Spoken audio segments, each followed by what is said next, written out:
From zero in 2014 to at least 6 states in the northeast, the BJP has emerged as the dominant force in the Seven Sisters region. The party will be part of the coalition government in Nagaland and still has a fighting chance of forming the government in Meghalaya, if the Congress fails to prove its majority, that is. But the most impressive victory has to be in Tripura, with the party winning an absolute majority from an almost zero position, dethroning 4-time Chief Minister Manik Sarkar. So what does the party's near domination in the northeast mean for national politics? Will it influence the outcome in the upcoming elections in Karnataka? And should regional leaders such as Mamta Banerjee and Naveen Patnaik be worried? Let's put some of these questions to veteran journalist and consulting editor at India Today Group, Rajdeep Sardesai. Good morning, Rajdeep. What's the impact of all of this on national politics, on Karnataka, the many other elections that we're going to see this year and 2019, of course? You know, to be honest, Minka, I don't think that election in 3 small northeast states can have major implications for the larger national picture. The fact that the BJP will now be in government in all these 3 states doesn't necessarily mean that it has an advantage in Karnataka, Rajasthan, or indeed 2019.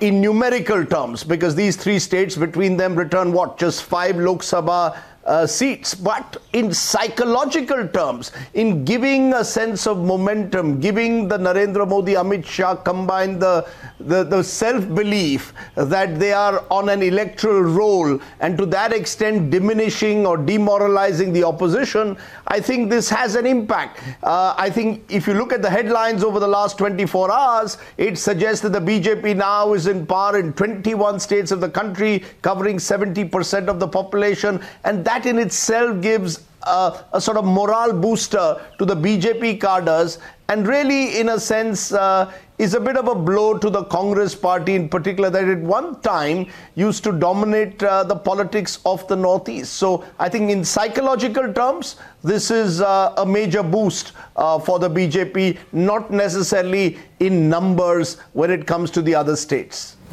Rajdeep, good morning. Neeraj here. You know, after the Gujarat verdict, while BJP may have won, but Congress gave it a scare for real, and then the Rajasthan by-polls as well, it was said that maybe there is a bit of a resurgence we're seeing in the anti-BJP ranks, whether via Congress or by other parties.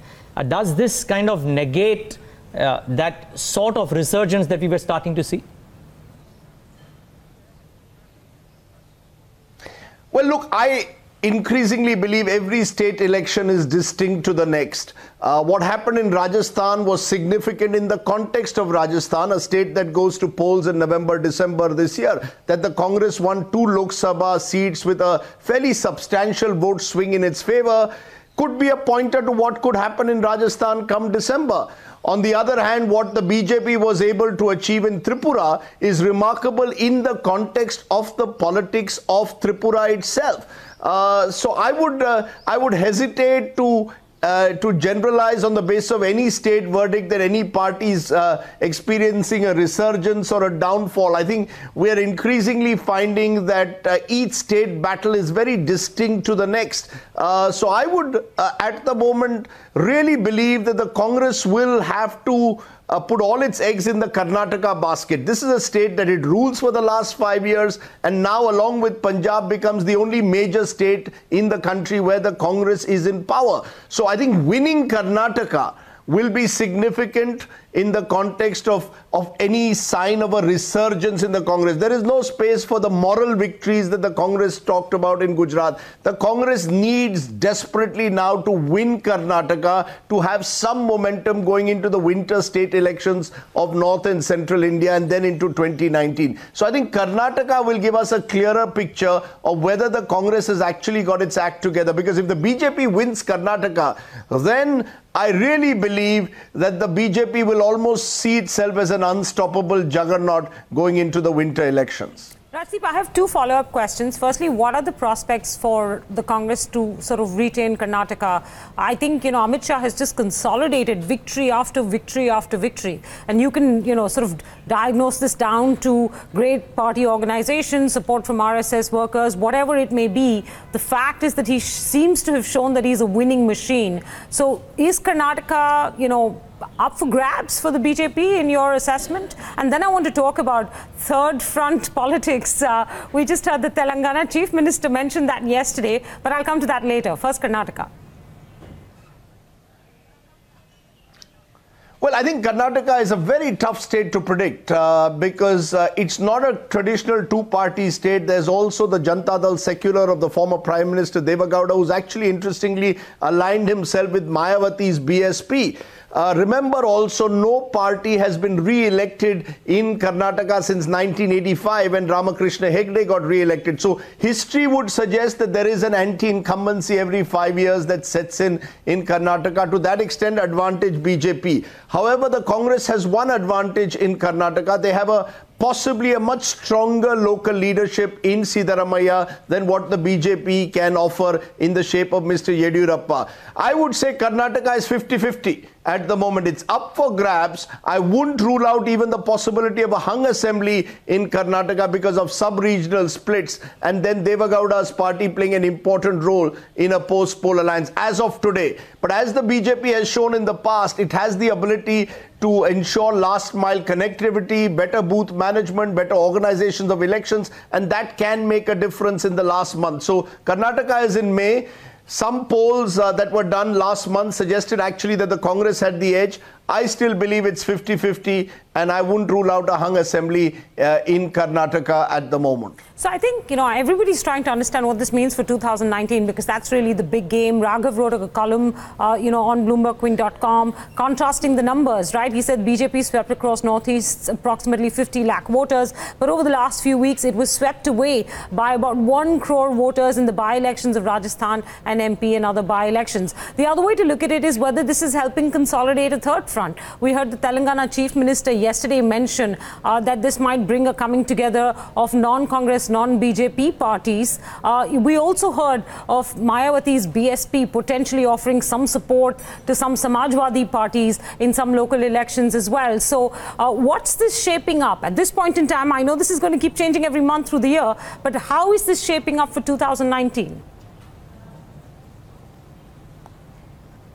Very, very interesting and intriguing, particularly Mayawati offering some kind of support to the Samajwadi Party in those two crucial elections, by-elections in UP, in Phulpur and Gorakhpur, because that would suggest a realignment of forces in India's most populous state. Look, it's very clear. I don't think that the third front as a collective is likely in 2019, but I don't rule out the possibility of neither the Congress nor the BJP being in a position.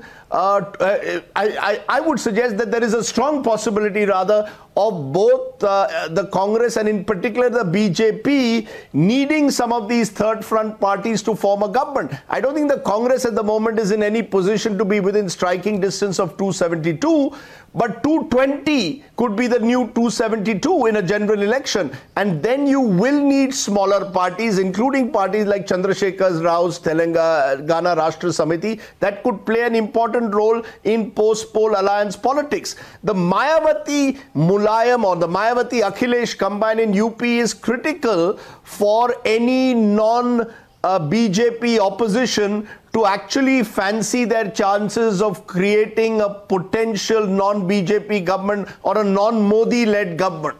And I think, therefore, that will have to be looked at closely. Remember, the BJP maxed out really in UP. So any decline it has in UP will not be overcome by minor gains that it gets in the Northeast or in a Bengal or Odisha. UP is critical. So out of all those stories that you pointed out, I think the headline story was that for me, the possibility of Mayawati tying up with the Samajwadi Party, which clearly would then signal that the BJP is facing a real challenge in its bastions. It swept northwest and central India. Now it's reached almost saturation point there. Any decline it faces of 50 to 60 seats in states like Rajasthan, Madhya Pradesh, Maharashtra, Gujarat, Uttar Pradesh in particular will not be overcome in the rest of the country. And therefore, I think whatever happens in UP in the next 6 to 12 months in terms of a realignment of alliances is critical. And I would look at that extremely closely. A third front, I'm not sure that is possible at the moment, given the inner contradictions between individual parties. But a broad-based post-poll alliance forged simply to stop Narendra Modi from becoming Prime Minister, should the BJP fall short of the numbers, don't rule that out, given the nature of given the nature of our politics at the moment. All right, 24 hours is a lot in politics. What can we say for more than a year? Yeah. Rajdeep, thank you so much for joining us this early in the morning. The sharpest voice on electoral politics in the country. Rajdeep Sardesai there, talking you through the outcome of the northeastern elections.